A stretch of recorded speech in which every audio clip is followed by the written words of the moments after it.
It's great to be with everybody today, and hope everybody's had a good day so far. And I'd like to just say a very few quick words about 350 Mass, which is one of the main sponsors of today's webinar. 350 Mass is a climate justice organization which has 17 of what we call nodes in Massachusetts, stretching from the Berkshire Hills to Cape Cod. And while our main focus is trying to deal with the climate crisis, we never forget social justice. And we have three major campaigns statewide at this point, one having to do with housing, another having to do with transportation, and a third having to do with electricity. But I'm excited that, like what we did last week, those of us who were with Nick last week, we're going to bring up a topic that's new for 350 Mass, but something that I think is really crucial for everybody concerned about climate in any way. This is the topic of militarism and peace. And I cannot think of a better person to do that than Nick. So our other lead co-sponsor is Mass Peace Action, MAPA. And to say a word or two about MAPA, here is Cole Harrison, the executive director of MAPA. Thank you. I can't seem to spotlight myself, so somebody else will have to do that. A little Zoom quirk. So I'm Cole Harrison, Executive Director of Mass Peace Action. I want to welcome you all. Thank you all for coming. And thanks to Nick, our presenter. MAPA is a peace and justice organization. We're the state affiliate of Peace Action. We have 1,800 members and 18,000 online supporters in Massachusetts. And we're partners to our state organizations in other states. We have working groups on a variety of peace issues ranging from nuclear disarmament, Palestine, Israel, Middle East, endless wars, Latin America, Caribbean, no Cold War with China, racial justice, fund healthcare, not warfare. What am I forgetting? Raytheon Anti-War Campaign. And last but not least, our Peace and Climate group, which is a group that did a lot of the hard work with Nick to prepare for this event. And I'll invite everyone to join that group and participate and go deeper. And I'll also freelance here and say, perhaps after these webinars, the time might be right, especially with all these people from Seattle and wherever they're from, to form some kind of network or meeting about the peace and climate issue, because I believe there are many peace groups and climate groups that are increasingly talking about the connection between militarism and climate, and perhaps they could all come together and make some plans for common studying and campaigning. So with that, I'll introduce today's presenter, Nick Rabb. Thanks, Cole. Yes, so I'm so happy to be here with everybody. We had such a great session last week, and I'm very, very excited to build on that this week with you all. I'm going to actually stop sharing my computer sound. That was kind of goofy of me. All right, so I will be your main talking at you person today. And maybe, let's see, give me a thumbs up if y'all can see these slides. Okay, great. Yes, so, oh, Diane, did you have a point to bring? Okay, never mind. Sounds good. All right, I just want to say before we get started today that this is being recorded. So if folks are okay with recording, you're all good, but if not, feel free to turn off your camera and maybe don't speak out when we do participation types of things. That sounds good. So yeah, we're here in sort of day 2 of this 2-part webinar series, Opposing Militarism, a key task for climate justice activists, co-organized by Mass Peace Action and 350 Mass. I'm very, very grateful and honored to be able to sort of guide you all through this. And I also want to shout out our co-sponsors, Sunrise Movement Providence Hub, and the Boston Democratic Socialists of America Eco-Socialism Working Group. Thank you so much for being our co-sponsors. These are all great groups to get involved with. We'll talk about that sort of towards the end of the webinar today. I also want to welcome or thank Cole and Zoe and Rachel, John and Diane and Amar and all these folks who sort of helped make this possible, and who are often behind the scenes. Sometimes we don't see all of what's going on behind the scenes, but it's so important, right? Great. So before we really dive in, there's one thing that I love to do to sort of get the energy going in the room and get us sort of used to using the chat, because we're going to use the chat quite a bit today. So if you all are unfamiliar with the chat function in Zoom, there should be, you know, if you, let's see, what would it look like? There should just be some sort of little like talking blurb bubble that says chat next to it that you can press and type in the chat. So to get used to typing in the chat, let's practice something that I really like, that I hope you all do throughout the webinar, which is like resonating in the chat. So if something really strikes you and you're like, wow, I really agree with this. This is such a great point. I want to show everyone that I agree with this. There are some like pluses in the chat. This is what I like to call resonating. I picked this up from Sunrise Movement. So let's try resonating. Pretend I said something really amazing. Wow, okay, look at all this resonance. Wow, oh my gosh, it like creates such a good energy, and we can all kind of tell what's going on in people's minds, and what, yeah, yippee also works. Yeah, throw whatever you want. Honestly, like you got pluses, you got exclamations, put your favorite emoji. I'm a fan of it. So we'll be using the chat, and I would love if you all resonate back with cool stuff that we talk about. And that'll be really great. I think that was everything I wanted to basically cover. The agenda today, we're going to do some quick intros. We're going to review this tree model that we talked about last week, that we like arduously and rigorously built up from a whole lot of different evidence and study that kind of concluded a way we can think about why climate and militarism are essentially two sides of the same thing. And then we're going to use that model to talk about a couple like current sort of issues and say like, okay, what does the model say about things that we try to work on in our organizing, like US empire, like nuclear power, nuclear weapons. Then we're going to take a break, and we're going to, after the break, go on this journey where we take this tree model of a reality that we motivated already, and say, okay, what if it was different? We're going to do some visioning to envision what a better model would look like of the world that we want to see, and then talk about how we can manifest that through our organizing.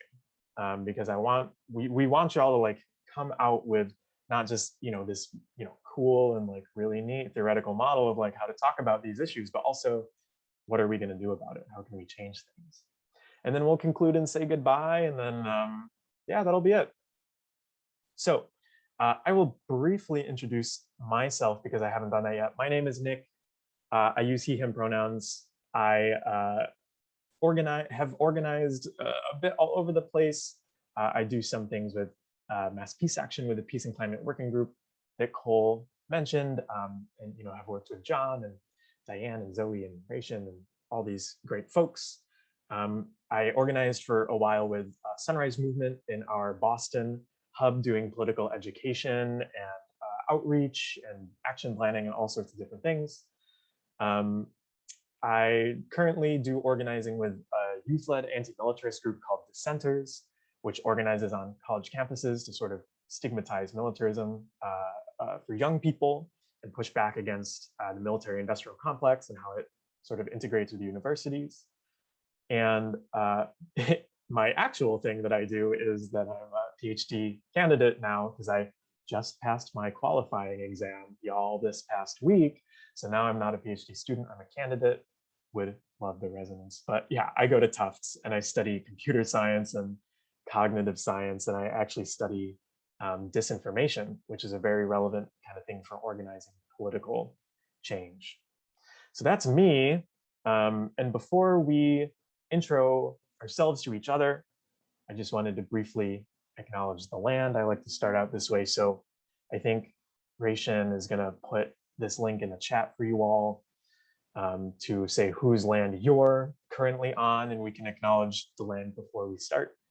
I'm calling in from Pawtucket in Massachusetts land in what is called Somerville, Massachusetts, outside of Boston, in the so-called United States.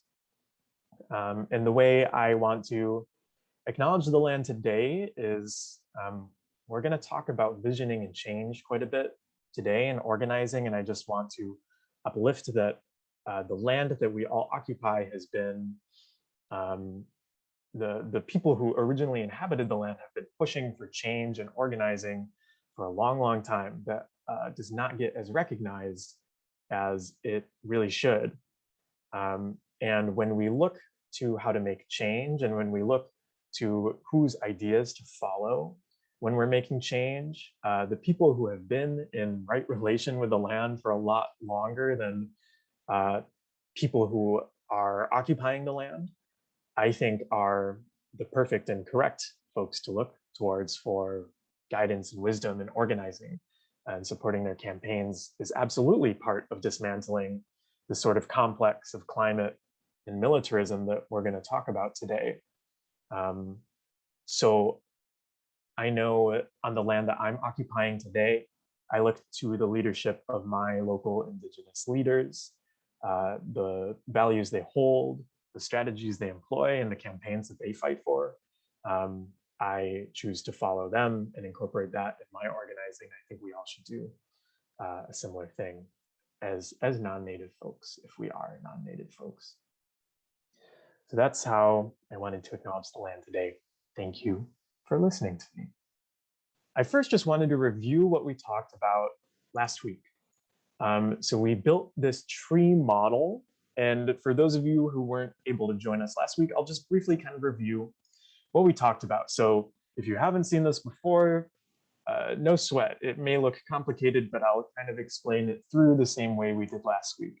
So we motivated this big sort of complex like system model by first saying, what are all the things we know of that contribute to climate crisis? And we came up with things like emissions, pollution and extraction and land misuse and bad priorities like the budget. And then we said that the climate crisis leads to things, right, like species loss and extreme weather and ecological destruction, and that people respond to those by migrating or protesting or organizing or trying to protect their land. But then that is met by what we argued a militarized state would respond by doing, which is by militarizing borders, enacting sort of xenophobic or racist propaganda, suppressing dissent and concentrating power. And we called that the domination crisis, which is sort of the flip side of the climate crisis, saying that if we had a society that was not so militarized and not so dominating by its nature, a different type of society would probably be able to respond to the climate crisis and adapt and cooperate to mitigate all of what's happening, but that's not the society we have. Why is that not the society we have? Well, all of this is in the service of corporate and state power. We looked at that sort of throughout history in a way that is supported by systems and structures like the military, the media propaganda system, the police, systems of financial power and inequality, the military-industrial complex. Why did these systems arise in the first place? Well, because this country, we're specifically talking about the United States, is one that was founded on settler colonialism and extreme forms of racism and violence and white supremacy that led to things like racial capitalism in the form of slavery that built the wealth that now this country sort of hoards and occupies.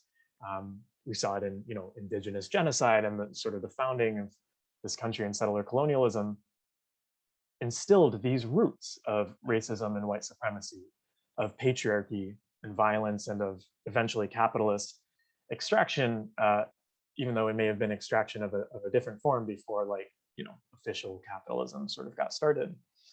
And that these roots, right, that were there at the start sort of led to the creation of these systems as means of sort of enforcing and justifying these ideologies. And then it all sort of bubbles up from there. And then that's why we get the specific type of climate crisis that we have today. And it could have been a whole different climate crisis, and we could have had a different response. So I argued that this looks like a tree. I did that on purpose, where it has surface, structure, and roots. And we talked about this metaphor of the tree, right, being very resilient and hard to deal with because the roots are very ingrained and they've been in our sort of social like land and earth for a very long time and have given rise to a very thick and resilient trunk and branches.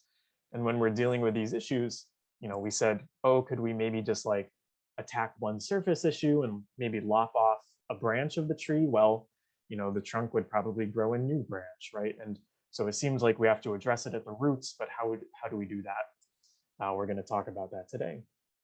So suffice to say, this is the tree model. This is what we built last week, and we're going to use it this week to make certain predictions and comment on contemporary issues. The first of which being US empire. So I found it useful for myself to actually go back to the dictionary and say, what even is empire? I feel like, it can be very easy to like get used to throwing these words around, but when sort of making arguments about, okay, what would this model say about an empire that sort of embodies this sort of system? We should understand what an empire is in the first place. So this is just from Merriam-Webster, so it may not even be the best definition ever, but this is one I snagged, that an empire is, quote, a major political unit having a territory of great extent or a number of territories, peoples, under a single sovereign authority. So if we're talking about US empire, then this is the US being that sovereign authority having great control over many territories and people. So given this model, I'm like really getting into science mode here, I guess, but we can sort of use it to inform how we think about things and say, what are some predictions that this model would make about an empire that embodies this type of like, structures in service of corporate and state power that is leading systematically to climate crisis? Well, we would see some sort of physical control, right, over a vast expanse of territory and people. We would see this empire having methods that allows the state to maintain control. And we would see systematically these methods leading to emissions and pollution. And in turn, when people fight back, more domination, right? And, it's kind of interesting because we built this model from the example of US empire, basically. But then we can see that it has other predictions and it comments on other issues, right? So when we think about physical control over a vast expanse of territory and people, we can see this in things like US military bases, right? Which the number of bases abroad, known bases, numbers over 800, right? We talked about that a little bit last week, and these are often built in non-wealthy communities of color who don't have the power to fight back and who really, really do not want them there for a variety of reasons. We can look at some specific examples of where US bases have had fights against them and how sort of the system of domination kicks in. So on the one hand, we can talk about the roots, right? How do the roots factor into this control over a vast expanse of territory? How do the roots factor into how US bases abroad sort of affect the communities that they're built in? Well, the communities protest against the bases often after US soldiers there do things like committing murders, rapes, affecting the community with other forms of sexual violence. Is one example. Okinawa has been fighting against US bases for a very long time. And the US bases in Okinawa are supported by the Japanese government thus far in sort of some, kind of militaristic alliance. And a lot of local people who live in Okinawa see the Japanese government as treating them as second-class citizens, as a sacrifice zone to build this base in, which we talked about last week. These bases are like highly polluting, they contain toxic chemicals and destroy the ecosystems, and people don't want them. But because Okinawan people are sort of seen as not these people who live in, high-tech, wealthy Japanese cities, that it's okay to build the bases there and let the US sort of pollute their territory. So you see these sort of roots of racism and supremacy culture in there. We can also see roots of patriarchy and domination, right? Because the US justifies these bases by saying that they're quote, of vital strategic value, right? In the face of an increasingly assertive China and a nuclear-armed North Korea. So it's this idea of competition and threats, and we have to dominate in order to be safe somehow because that makes sense. and that these bases also, I wanted to say, so if we pop up to sort of the higher levels of the structure where we see things manifest like emissions and pollution and land misuse, I sort of generally mentioned this earlier, but the bases in Okinawa would lead to emissions and pollution.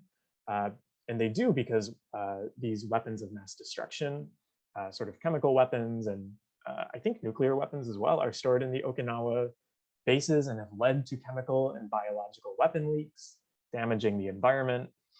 Construction of bases have destroyed coral reefs in these communities and threatened local populations of animals like the dugong. And Okinawans do not want this, right? So we talked about this idea that in the face of emissions and pollution, people fight back, right? Because people don't give up their land and futures and lives without fight, because you don't want your livelihoods to be destroyed. 85% of Okinawans are against these bases, are advocates for peace, and they see things like when they protest, the police represses them, right? And there's this one prominent activist, Hiroji Yamashiro, who was detained by US security for years because they identified him as this sort of main orchestrator of protests against the Okinawan bases. And there were sort of reports of human rights abuses by, I think, Amnesty International against Yamashiro. And,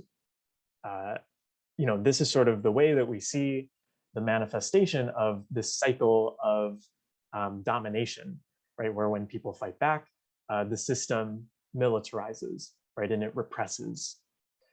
And this is just one case, right, in Okinawa, but this is the case at many other US military bases. So for example, in South Korea, we see this happening where South Koreans have protested the construction of what was called Camp Humphrey. I actually think it's Humphreys, a little typo.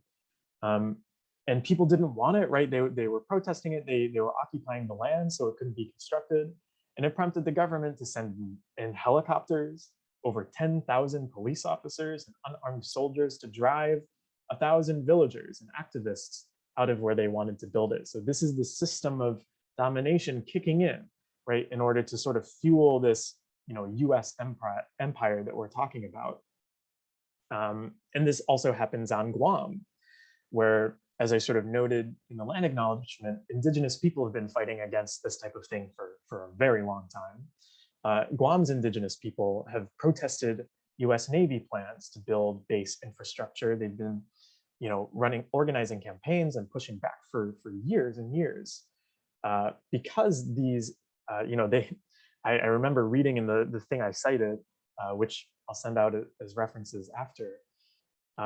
These folks, who don't have this type of like technical expertise to read through the jargon that the Navy put in all these plans. And when they stacked up the plans, they said it was like multiple feet high, but they read through all of them and found out that the US Navy's plans would destroy the local environment and cultural resources, and they planned to build on sacred land.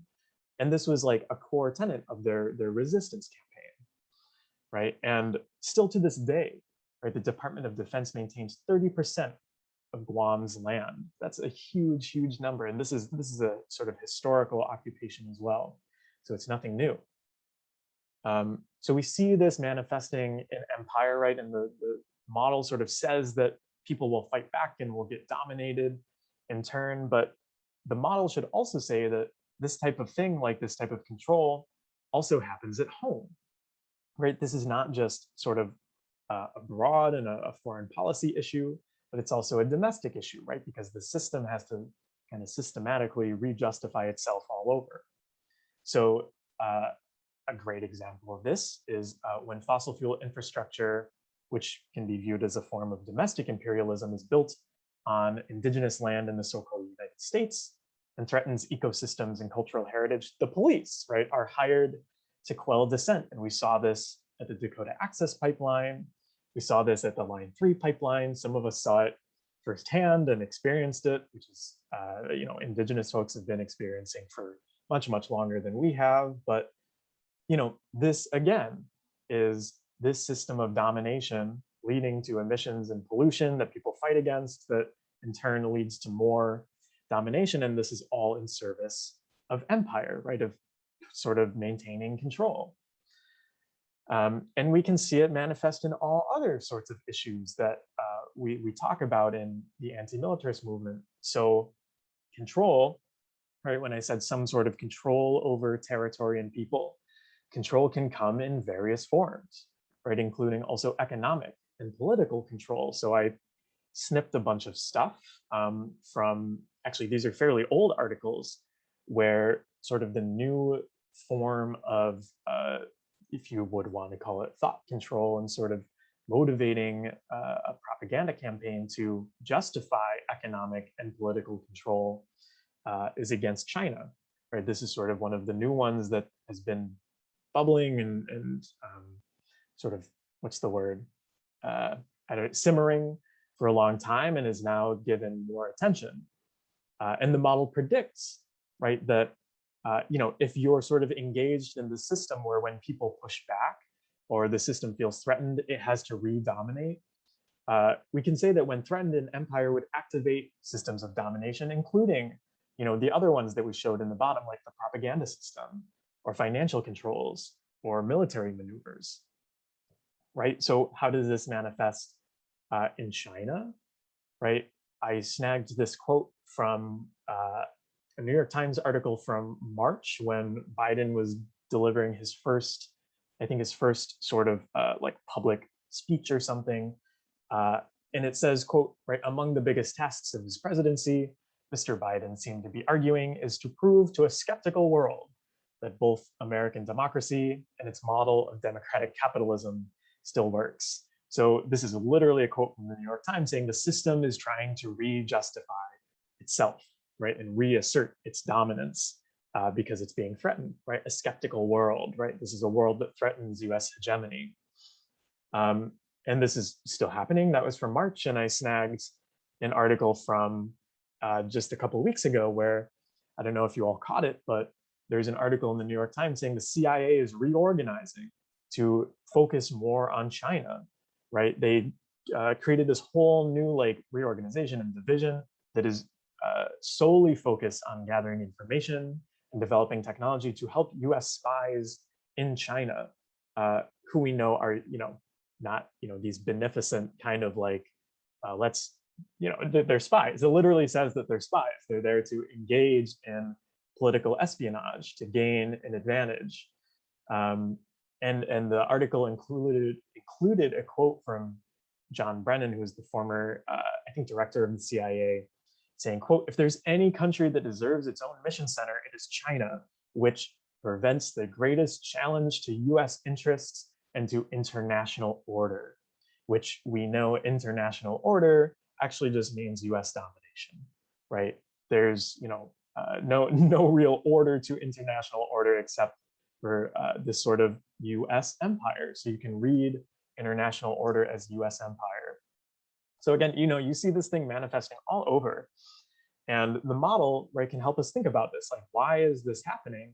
Well, because we are systematically, a series of structures and ideologies that when threatened, needs to kick in these systems of domination to like re-justify itself.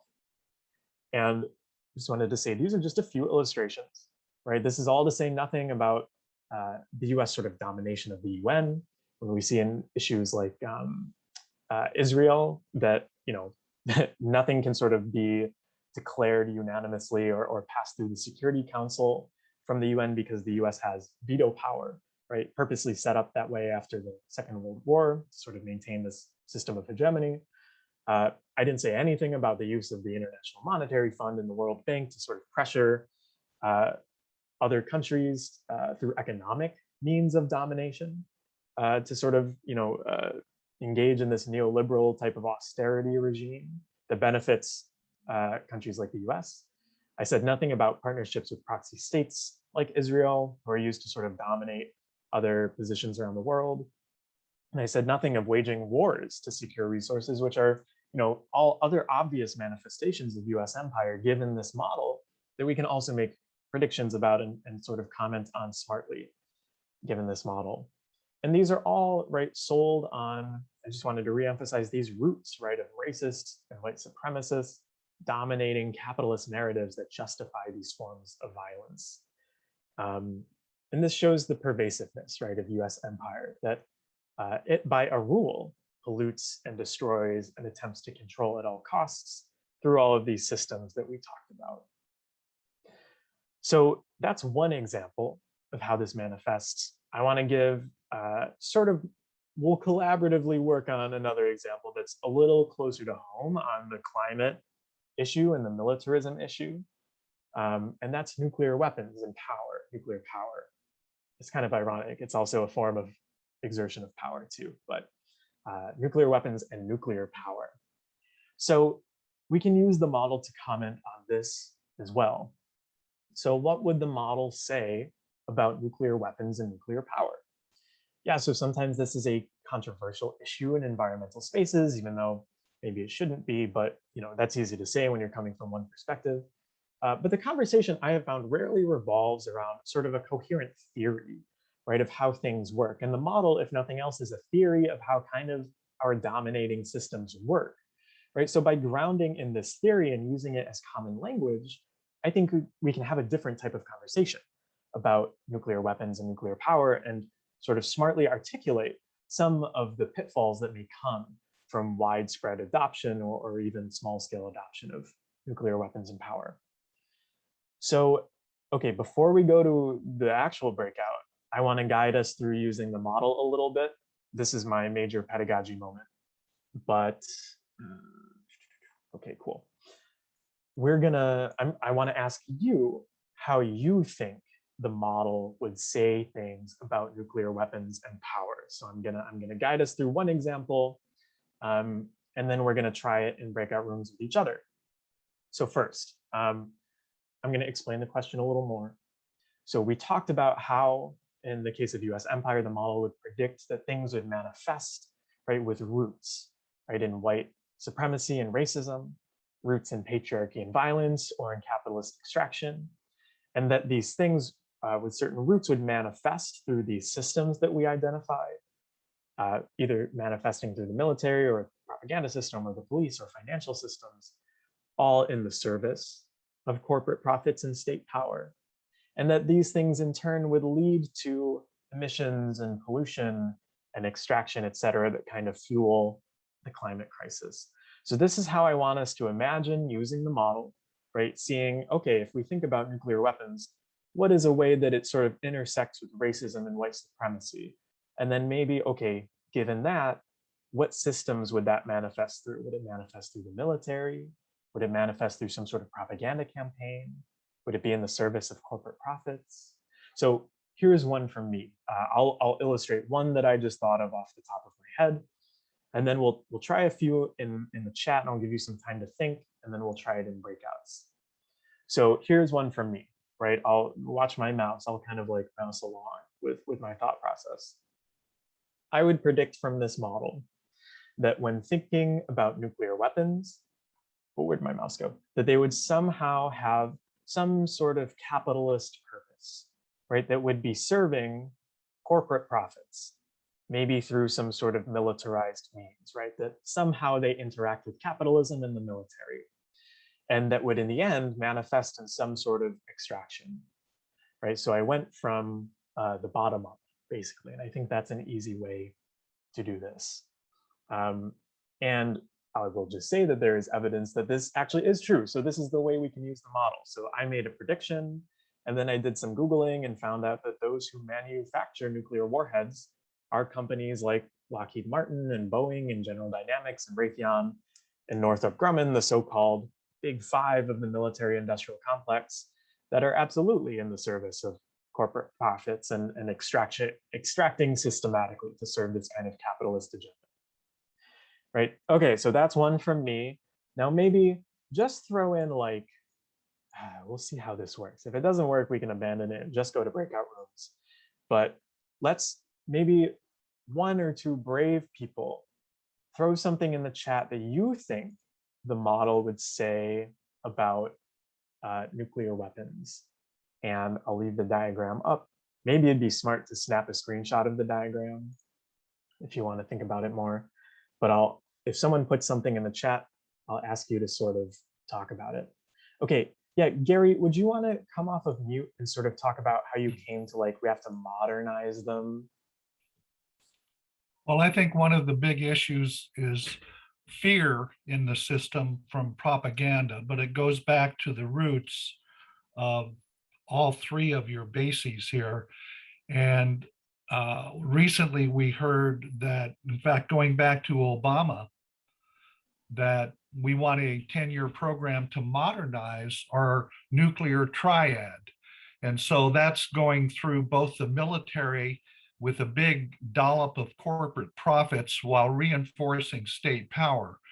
But I think another word that should be thrown in there is that the US wants the nuclear arsenal to be mine. Only the US can have this massive nuclear arsenal. And if anybody else gets close to doing it, we'll gin up the propaganda machine and go through the whole cycle again.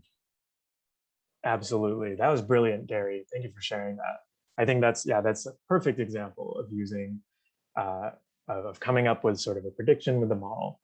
And then maybe, Terry, do you want to come off of mute and read yours and sort of explain how you came to status quo built-in safeguards? Sure. I really believe that the patriarchal dominant society has built-in safeguards of capitalism so that they can continue the way they're going. They want to actually not do away with their power.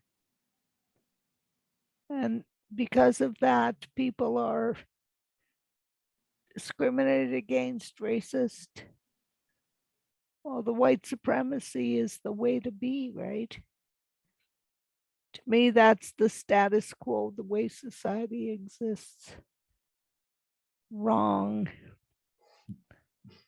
There's no human rights in it. Agreed. Have I explained it? Yeah, made a lot of sense to me. Thanks, Thank you. Terry. Really appreciate it. So this is the type of thing that I think would be nice to talk about in breakouts. And we portioned about 15 minutes to talk in our groups, and maybe we can discuss, how nuclear weapons would kind of manifest given this system that we've and this model that we've built. So when we think about, oh, hold on, let me just do some Zoom magic really quick. Okay, so when we talk about how the model can say things about nuclear weapons and nuclear power, if we look at the roots, right, we can say that nuclear weapons should have some kind of interaction with those with white supremacy and patriarchy and capitalist ideologies. What would this look like? People saying things like, which was brought up earlier, well, we can't have US enemies having nuclear weapons, right? We're the only ones that can have them. That's this kind of racist and white supremacist type of language that, American exceptionalism, oh, well, we're responsible enough to handle them, but not these backwards countries, right? The one in the middle, nuclear weapons allow the US to maintain global order. We already kind of touched on that with the US empire and the CIA, right? Talking about China. Well, what does global order mean? That just means US hegemony, right? So this is a manifestation of patriarchy, right? In this kind of dominating mentality that we need to enact violence in order to maintain control. And then on the right, some sort of interaction with capitalism, right? Nuclear power is the future of energy, right? Oh, we need nuclear power. And we'll see sort of how that ties into the fact that actually nuclear power is just highly profitable in ways that some of the other more renewables, because I would argue that nuclear is not a renewable energy, may not be as profitable right now. So first on, we can't have US enemies having nuclear weapons. I just pulled this quote from the 2018 Summary of National Defense from the DoD. They say this type of stuff all the time, quote, rogue regimes, right, such as North Korea and Iran are destabilizing regions through their pursuit of nuclear weapons. But of course, the US is destabilizing nobody, right, through their pursuit of nuclear weapons. The US seeks to limit other lesser nations from developing nuclear weapons while expanding its own stockpile and making them more lethal. This whole idea of maintaining global order, right? This is another thing I pulled from the National Defense Strategy. I think this is what Gary was talking about earlier, quote, the department will modernize the nuclear triad, right, including developing options to counter competitors' coercive strategies predicated on the threatened use of nuclear or strategic non-nuclear attacks. So this is the idea of dominating to maintain control, right? A pervasive fear and a need to dominate if the sort of order is threatened. And then, yeah, with nuclear power being profitable, this Build Back Better Act that I wrote about for mass peace action, and I think we all should support, has serious flaws, right? In that it provides approximately $50 billion in subsidies for nuclear power plants. And nuclear power is something that's both convenient for those who wish to profit off of nuclear militarization and a new means of extracting from the planet to generate power. High financiers like our boy Bill Gates, who is like my public enemy #1 these days, are trying to make a ton of money off of the climate crisis by investing in false solutions, right? This is a quote I pulled from, I forget, the CNBC article, I think. It says, quote, Gates, who is an investor in nuclear power, told the Nuclear Energy Institute's Nuclear Energy Assembly on Wednesday that the United States needs to strengthen its commitment to existing nuclear plants and invest in new ones, end quote. So that's, brave words from someone who has probably millions of dollars invested in nuclear energy. Gates is one of the new largest investors in non-solutions. You can actually read quite a bit about Bill Gates. There's an excellent article about him in The Nation that sort of reveals all of his sort of duplicity when he talks about solving the climate crisis with his white savior mentality. And we can, keep going and say like the top of the model, right? Nuclear power and weapons will create environmental destruction. This is some of the stuff that Mary Ellen was talking about. Indigenous organizers are some of the most prominently pushing back against nuclear power. This is from the Indigenous Environmental Network, quote, relative to coal, nuclear power may be relatively low carbon, but it's not clean by any rational standards. 90,000 tons of high-level radioactive waste and over 15,000 abandoned uranium mining sites across the American Southwest isn't clean or just. Nuclear is not clean energy, right? It produces waste. And if you look in the history of mining the resources for nuclear weapons, it was predominantly done by indigenous people and indigenous communities in terrible conditions, and it just destroys their land and tramples their culture as well. And environmental racism is also at play with nuclear power because where waste is stored is often in the homelands of indigenous people, right? From the Yucca Mountain in the US to Saskatchewan in Canada, there's a lot of writing about how indigenous communities have been protesting the pollution of their land when these states want to store the waste in cultural sites and land that they've lived on for thousands of years. And it's just another manifestation of the same type of thing of building a power plant in a BIPOC community that we see in our communities if we're not indigenous folks living on this land. And then there's also, you can keep going and say that the model also predicts that, ecological destruction will be a result of nuclear weapons. There's this danger that they could create instantaneous climate change, but in the opposite direction. There are, studies that I've seen have been somewhat debated, somewhat not debated, but I am not a nuclear physicist, so I have no grounds to say anything about these other than cite the people who I think are quite smart. And some reports argue that even a limited nuclear war would lead to major disruption of agricultural output, cool the global surface by 1.25 degrees Celsius. And other studies argue that an all-out nuclear war between the US and Russia would cool farming regions that are core to the global agricultural system by 20 degrees Celsius for at least 2 years, and then half of that for a whole decade later. So imagine how that would disrupt society by instantaneous climate change.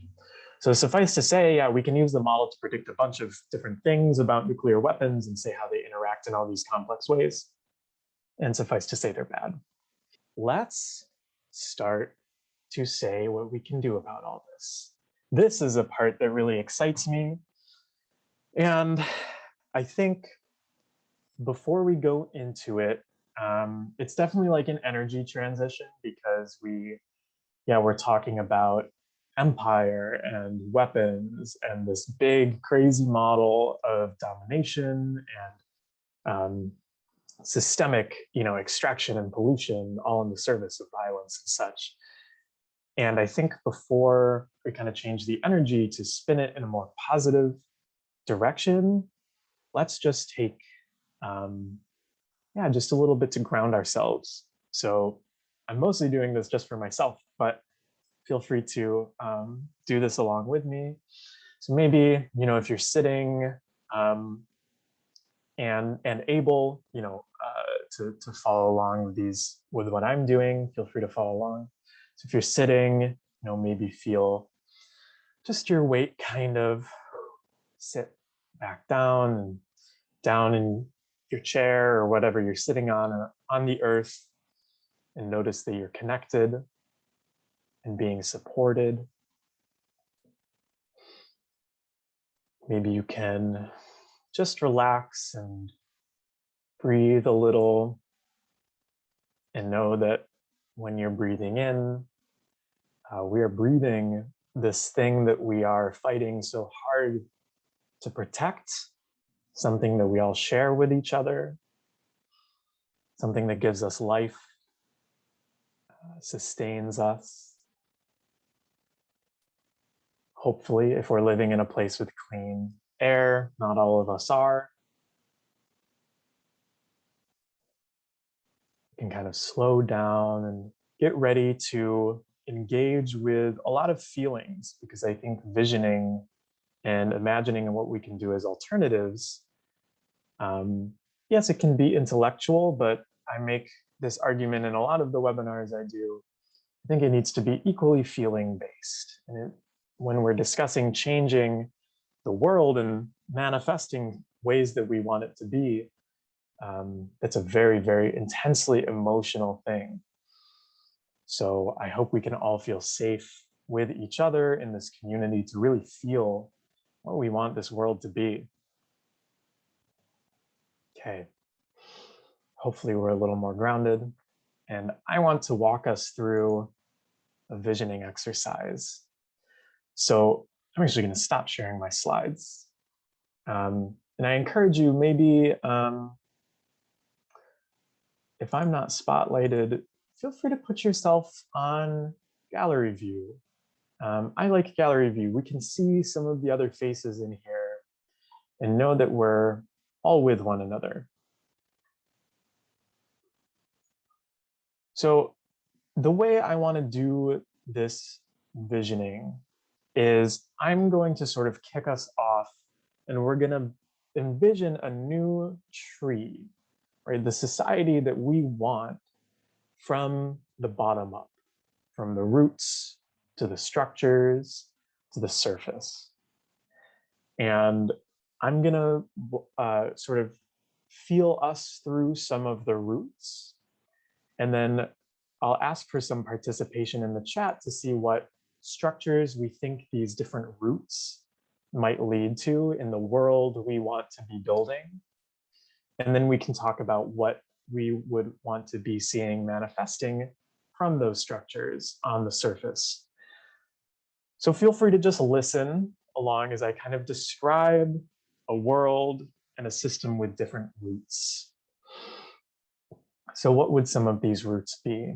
Well, one, we can imagine deep democracy, right? Truly, you are participating in the world that you live in. When things come up, we have the power to affect their course.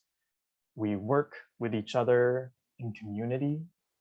We have deep community ties with those around us. We're much more used to cooperating than competing.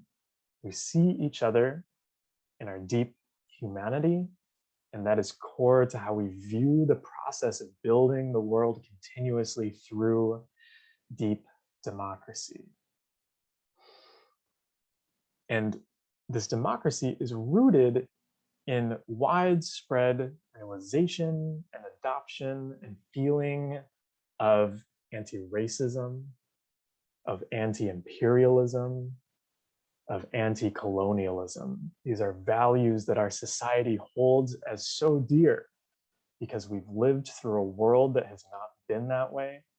We've seen the effects, and we have decided collectively that we are not going to let ourselves be divided, that we're not going to let ourselves artificially put each other in categories based on race or ethnicity. We're not going to subscribe to nations having control over one another through imperialism, extracting from one another and exerting power.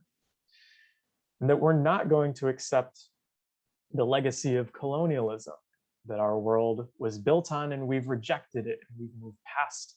And we're living in a world that is dedicated to reparation. We're living in a world that is dedicated to autonomy, in a world that is dedicated to sovereignty. And finally, in our roots, we see that we hold so dear in our society that the things that we wish to create are life-giving systems. These are all the things that we know we need, right? Things that provide us with the resources that we need, that are able to sustain us. We value humanity and the continuation of us living in balance with life all around us in all its different forms. And we really hearken back to these roots, maybe in the ways that a lot of indigenous cultures have lived, in the ways that we respect other beings that are around us as other nations, other forms of life that we know we need to live in balance with and protect. And we orient towards life-giving and life-sustaining systems. So with these roots in mind, imagining a society that is grounding itself in these types of ideals and these types of values, what do you all see? And feel free to put in the chat, what kinds of structures do you think would emerge from these roots? What systems would we maintain and dedicate ourselves to maintaining as a collective? I will uplift some as they come in.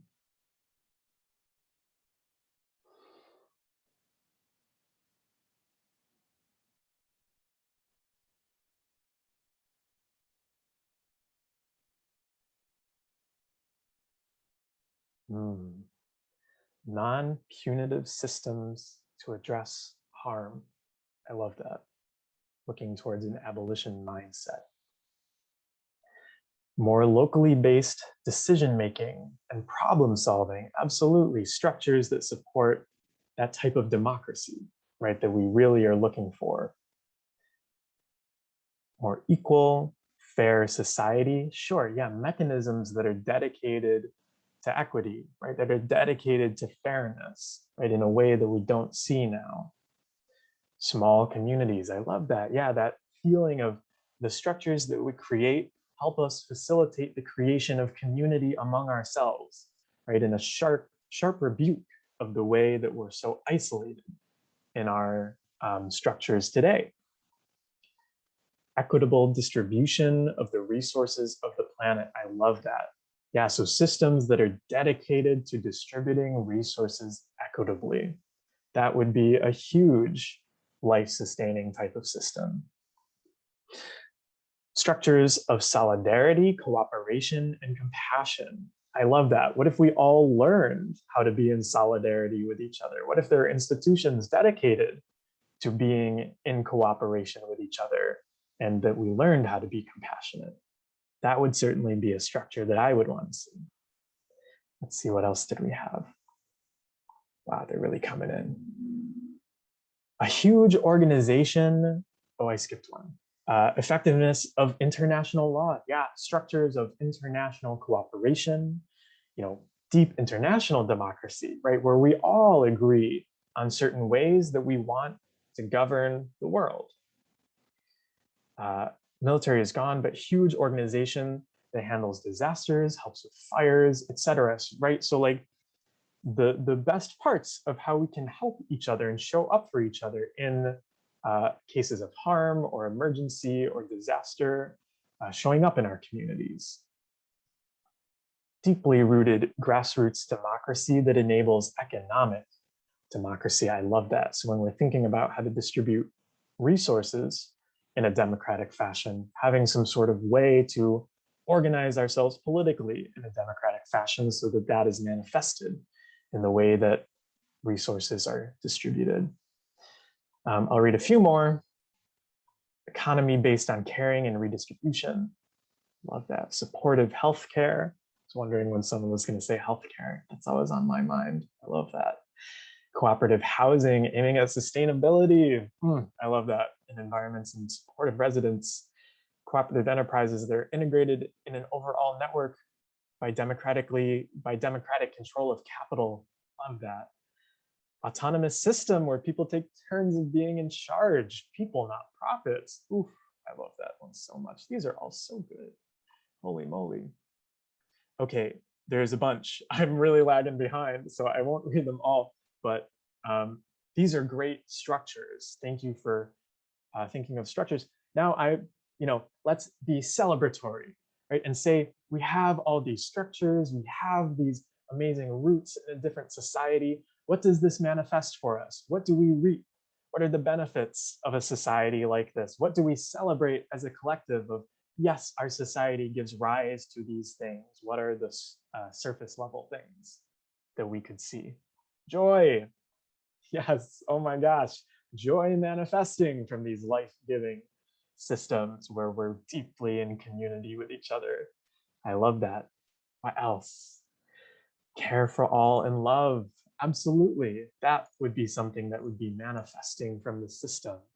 Connectedness. Ooh. Lowered health costs and better health outcomes. I love that. That would certainly be a thing to manifest from a better society. Solidarity, justice, a sense of true security, right? In this way that, actually we'll talk about this in a second, our security is not like perverted into something that actually means harming other people, but we truly have what we need to be safe. Solidarity again, yes. I'll let him keep coming in. I just like reading them off. This is a celebration for me. This is the world that we're building together right now. Maybe a couple more. Don't be shy. This is the time to be joyous.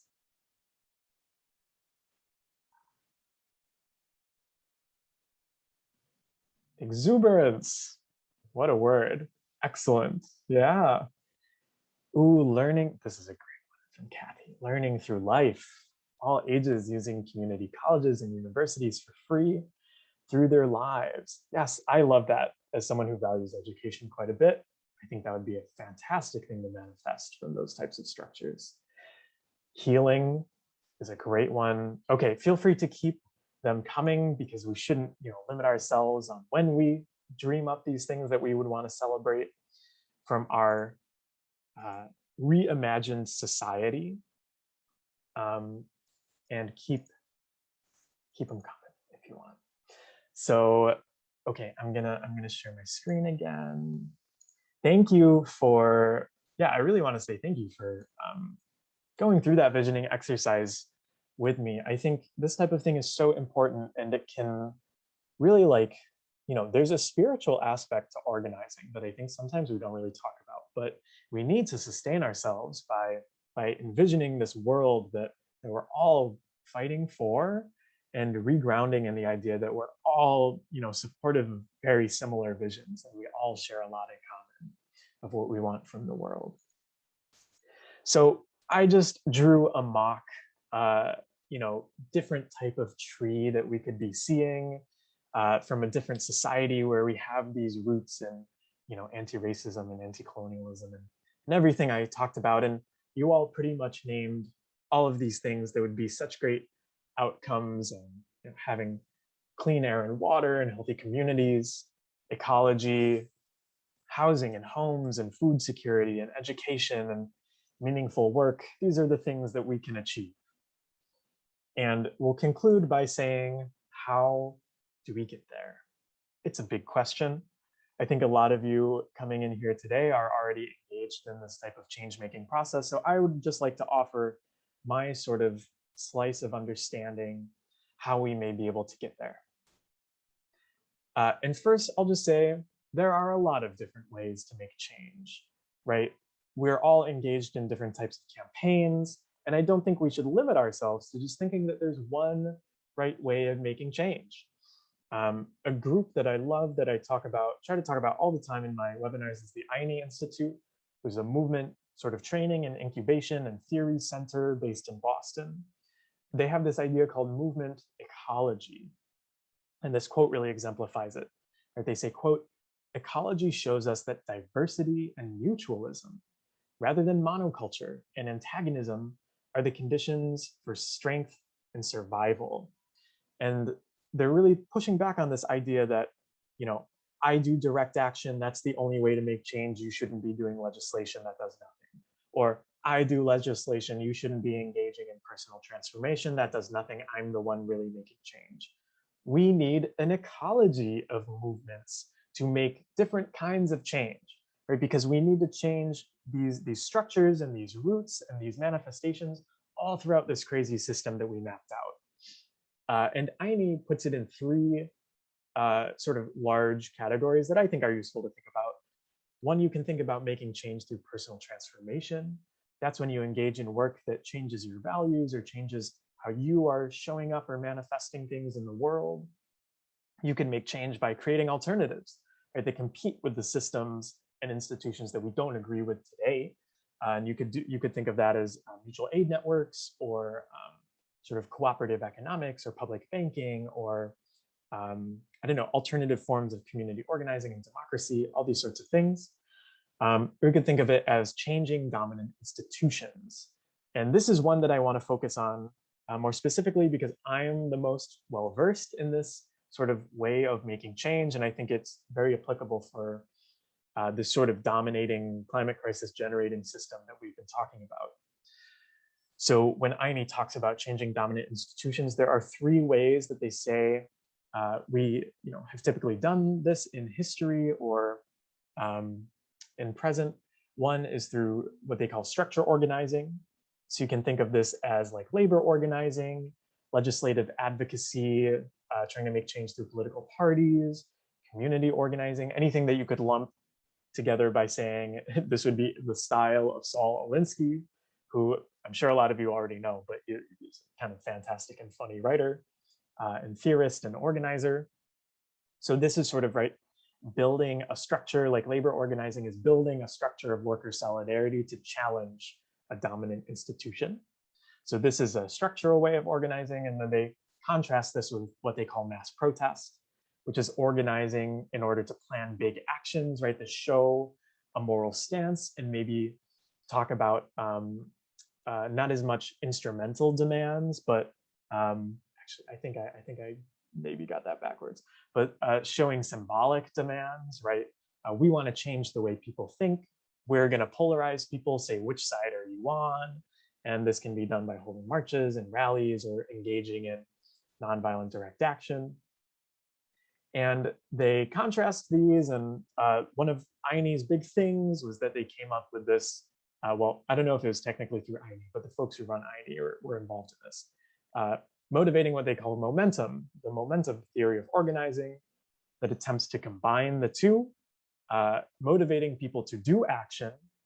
And then when people are interested in whatever you did action about, engaging in mass protest, you recruit them into some sort of structure that then serves to challenge dominant institutions. And then you train folks in this sort of virtuous cycle to kind of act again and recruit more people and train people and change their political education and such.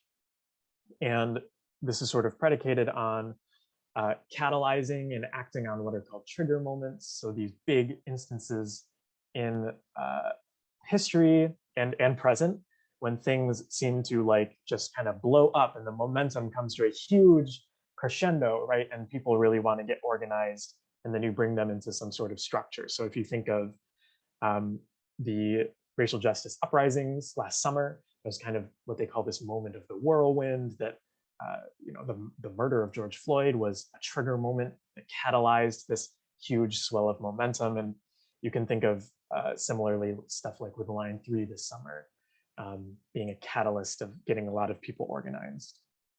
So these are kind of ways you can think of organizing people in different manner to challenge dominant institutions. So acknowledging that there are so many different ways to make change, I'm just going to say which ones I think make the most sense for our problem of this dual crisis of climate and militarism. So, I'm really running out of time. So I don't know if I really want to go through this thought experiment. Let me see. Yeah, you know what? I'll just say, suffice to say, the whole thought experiment's point is that one of the things we can try to do is change how people think and change sort of organize with normal people in our communities, so that maybe instead of pushing for legislation and getting it by a narrow margin, when you change the minds of normal people and we're working together to realize that we have so much more in common than we thought and we can fight for these things that we want, politicians have to follow along. That's kind of a different way of viewing power, right? Sort of from the bottom up. That was just kind of the point of the thought experiment. And this is the social movement sort of theory of change, right? That changing the common sense involves working together to change the minds of normal people, right? And this is what social movements have done throughout history, right? And you can argue that moments like last summer's racial justice uprisings was a culmination of a lot of social movement work, right? That changed a lot of people's minds. And now legislation kind of has to follow, or else you don't get reelected. So yeah, this is how social movements have made change throughout history. And this is what I talked about this a little bit last week. This is what the Ine Institute calls changing the political weather. And I just love this metaphor because we've been talking about a tree, right? And I said a little bit last week that this specific tree could only exist given certain surrounding conditions that, let the tree sort of thrive rather than wither. And if we ask what the conditions are that have led to this tree, a couple that I think are really important to think about are things like paranoia and fear and felt or real scarcity, right? Whether that's created by the actual institutions that drive us to inequality and bad distribution of resources, or this idea that, even if you have a lot, you feel scarce, right? And I think a way to push back on these conditions that sort of allow the tree to exist and justify all of these systems and these roots that push us apart is by saying that, in contrast to being fearful and feeling like we have scarcity, that we really need to ground ourselves in the idea that we have what we need already, even if that's not materially. And I want to make clear that not everybody has materially what they need, or emotionally or spiritually what we need. There are ways of getting these things. We don't have to have this sort of culture of scarcity, but we really just need to change the way that things are distributed so we can have abundance with each other. So really running up clock here. How do we change the common sense, targeting the ideology of insecurity and fear? Well, I had this whole other experiment planned out that I thought would be fun. I wonder if I have enough time for it now. Well, let's just try it. I'll do a short version. This is one organizing technique that I think is really important for the climate and militarism type of thing that we need to be doing with each other. So I'm just going to demonstrate. I'm going to tell you two stories, one after the other, and I'm going to ask you for what the difference between the two were. So story number one, I'm going to talk about climate change. Pretend that I'm talking to a friend or something. And I say things like, the IPCC warned that a planet that warms to 2 degrees Celsius above pre-industrial levels will lead to much more catastrophic effects than 1.5 degrees of warming. Between September 2019 and August 2020, the Greenland ice sheet lost about 293 billion metric tons of ice. Between 2001 and 2014, approximately 173 species went extinct. 24 times more extinct species than you would expect under the normal extinction rate. And we need to pay attention about this, to this, and do something about it. There's a bill in the Massachusetts state legislature that would introduce a carbon tax. It's called HR 182, making companies pay for their emissions and hopefully incentivizing companies to go green.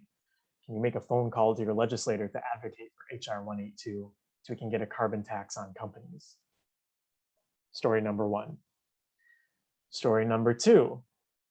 Get it? I really got to try to figure out a way to tell this in a succinct manner. Okay, I'll try my best. Bear with me. Story number two. Okay, when I first found out about how scary the effects of the climate crisis were, I really didn't know what to do. Hearing about things like food scarcity and extreme weather and political instability, these things are really scary to me.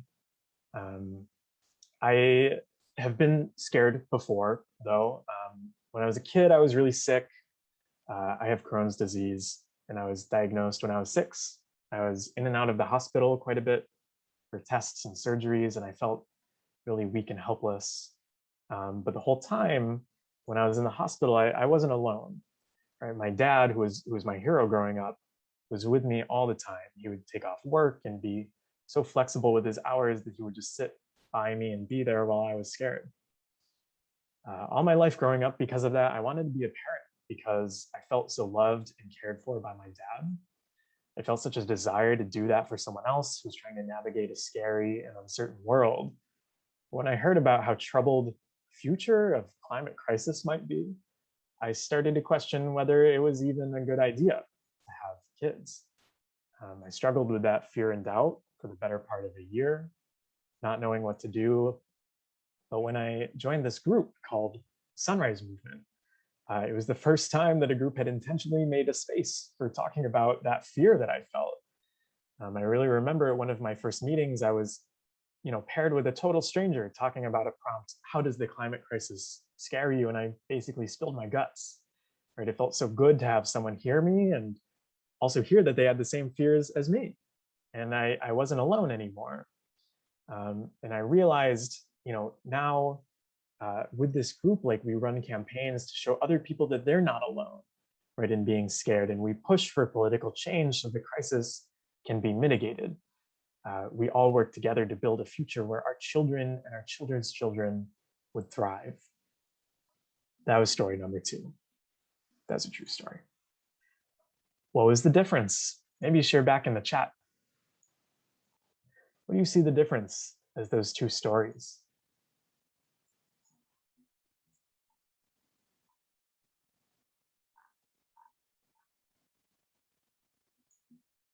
Oh, maybe, yeah, we won't, I won't call on people, but maybe just just write it in the chat.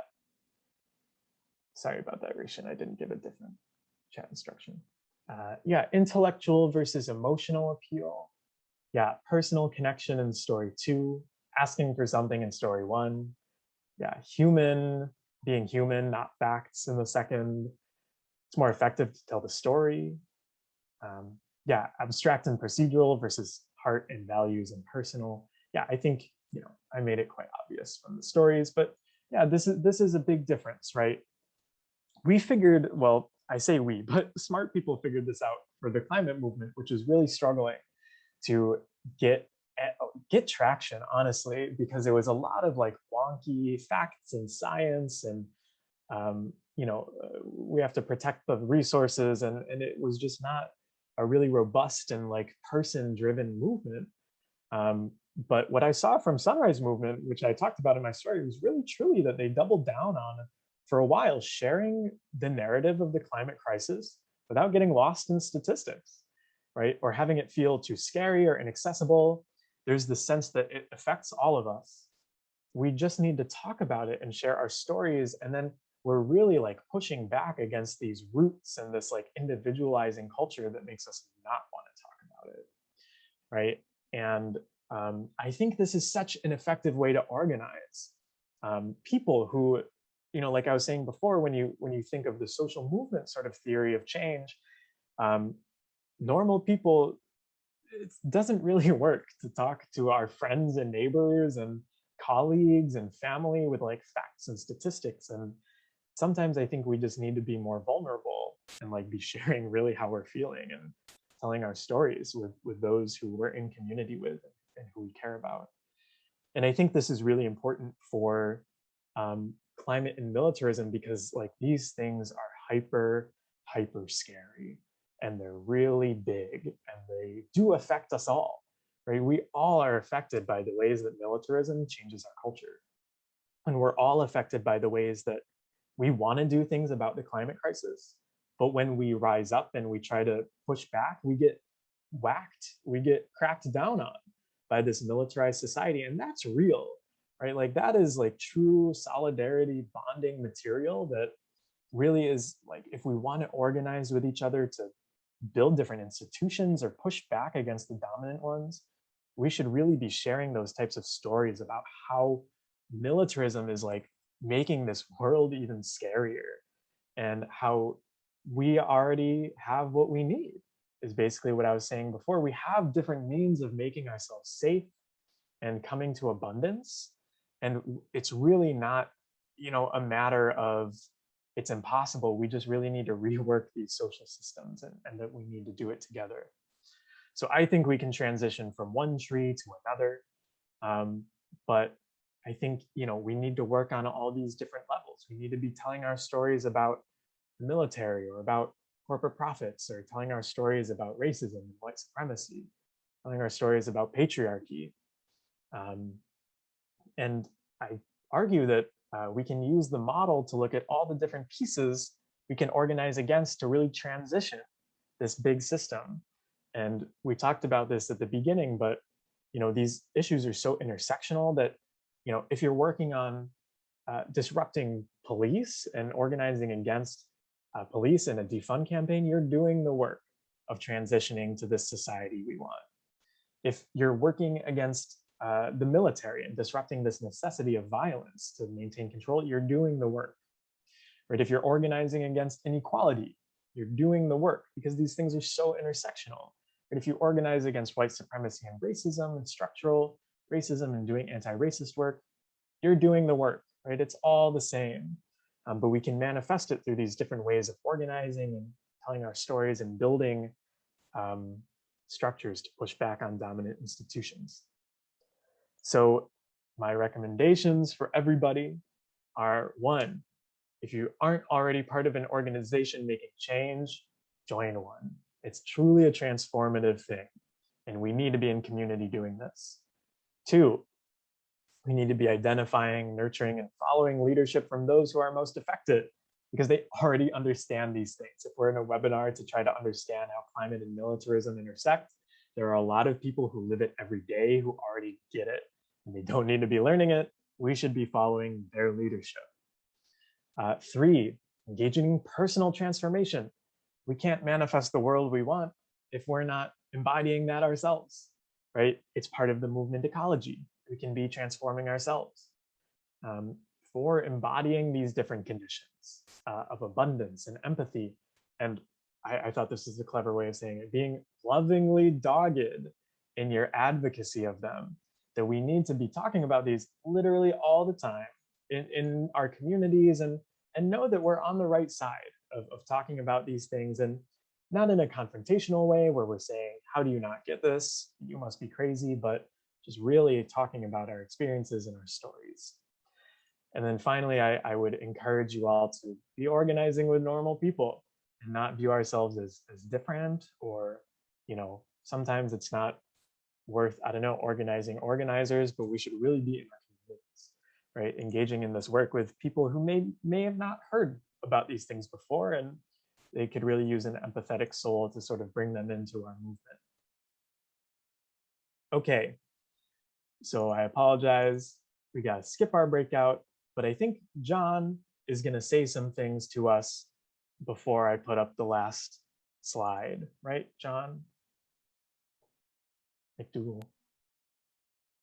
Yeah, we have two Johns, at least two Johns here. Thank you, Nick. Thank you. Well, first of all, thank you so much for everything you've done and shared with us today. It's been, in my personal opinion, absolutely fantastic.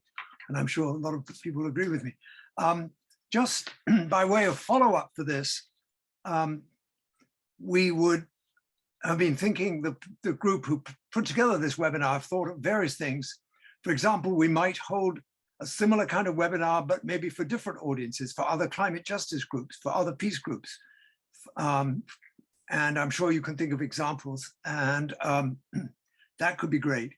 And also, there's a very specific action, and I'm very much indebted to Gary, who's in this call right now from San Diego. Apparently, there will be a bill in Congress very soon that would require that military emissions be counted in the greenhouse gas inventory.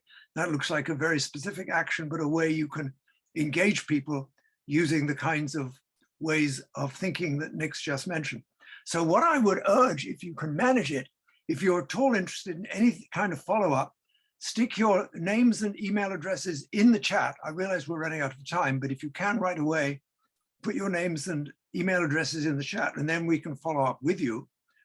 We probably won't do anything until after the Thanksgiving break. That is the US Thanksgiving break, sometime in December or maybe January. But we'd love to stay in touch with you and get your ideas, because I know from the breakout groups I've been part of, there's some unbelievable creativity among all the people on this call. So thank you all so much. And as I say, stick names, and I see a whole lot in the chat. Thanks again. Great. Thanks, John. Yeah, there are so many ways we all can get plugged in to doing this work. So please keep them coming in the chat. We'll save the chat afterwards. And I would encourage you to save it yourself as well if you want to save it. So I know I made the chat move because I shared my screen, so hopefully you can still get access to it to put your info in.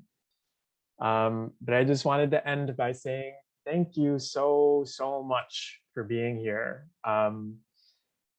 Yeah, you all are really the reason that all of this even works, and you are part of that change that we're trying to make. And I'm very grateful that you all took some of your time out of a weekend and out of what may be a nice day, hopefully around you, to spend some time with us. And that recording and slides and references will be sent out again. If you want to get your paws on week 1's version of the recording and slides and references, I think there's probably a way to do that. We sent them out via email to everybody, so hopefully you should have them, but the recording is also on YouTube, and maybe we can link the slides and references there too. And yeah, thank you again to our co-sponsors in the Sunrise Movement Providence Hub and Boston DSA Eco-Socialism Working Group. And of course, to our 2 sort of co-organizers, Mass Peace Action and 350 Mass.